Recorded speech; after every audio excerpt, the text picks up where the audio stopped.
Welcome to my YouTube channel.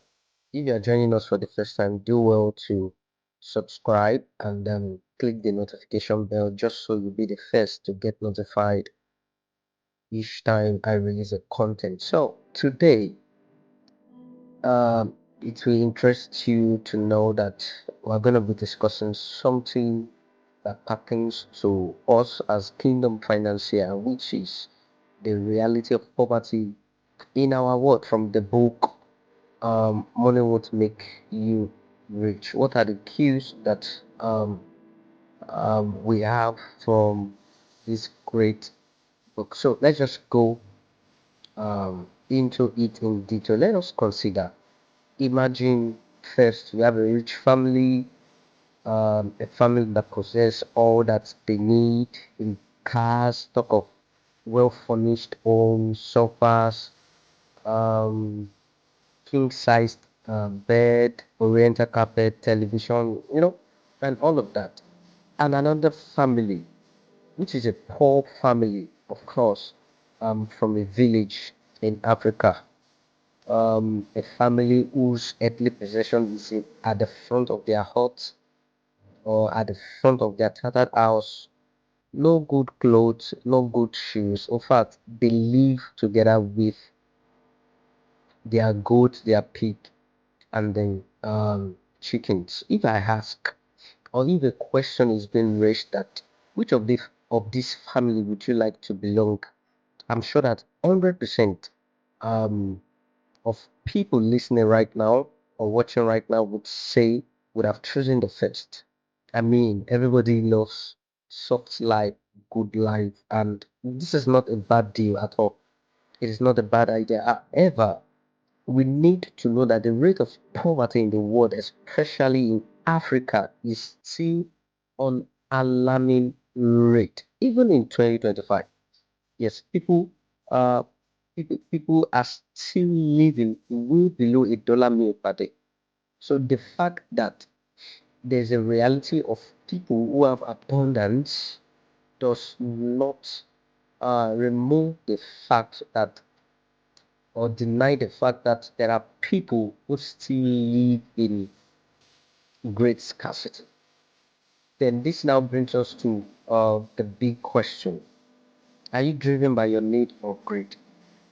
Are you driven? Are we driven? Or should the kingdom financier be driven by need or greed? So there's a thin line between need and greed such that sometimes the lines can be so small or negligible that people don't necessarily know when they cross it. However, what is greed? Greed makes us want more than we can handle and bite more than we can chew. All right, greed is subtle and it's pervasive because you want to go all out to get it at all costs. When you are bent on getting something at all costs at the disadvantage of other people, all right, not considering how other people feel, not considering their well-being, and all of that. Okay, so but the truth of the matter is that as kingdom financiers, God only promised to constantly meet our need, not satiate our greed. Okay, so we need to constantly check ourselves if we are truly satisfied with God's blessing. God's blessing may not be when you have too much. Okay, God's blessings can come in little, yet with great satisfaction. That is why the Bible says godliness with contentment is what great gain.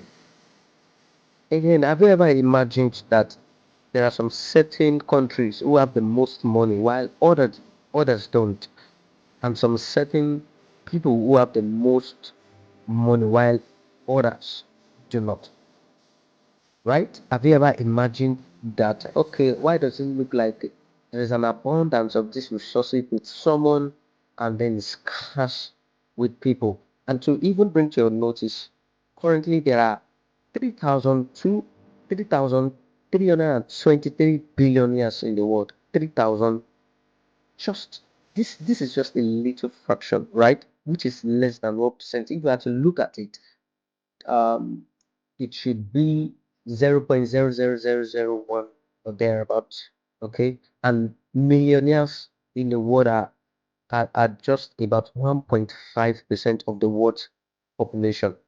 This calls for a great concern for you and I to step in to get in into the law of God's principle for our wealth creation so that the issue of poverty in the world can, if not completely eradicated, but can be handicapped.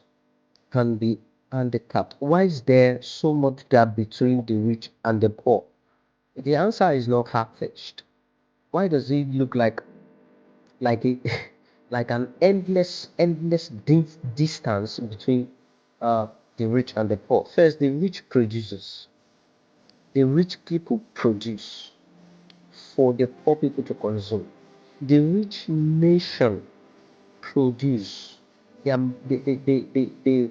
either into manufacturing or construction, while the poor nations only knows how to what consume. The rich sells scarce commodities. The poor supply too many things which have little demand. And all of these are just there are there are cues from the book Money Won't Make You Rich, and I found them to be interesting. Okay, I found it interesting. Rich people or rich nations give to the poor, and the poor only takes. Poor people have the mentality of I don't have much to give, right? Okay, while rich people still in a way understand God's principle on wealth to give, that blessed is it that blessed is the giver, all right, that it is better to give than to receive. Now, does Christians of the Christian church, this is a question posed, to us, do we have a role to play in the eradication of poverty in the world today?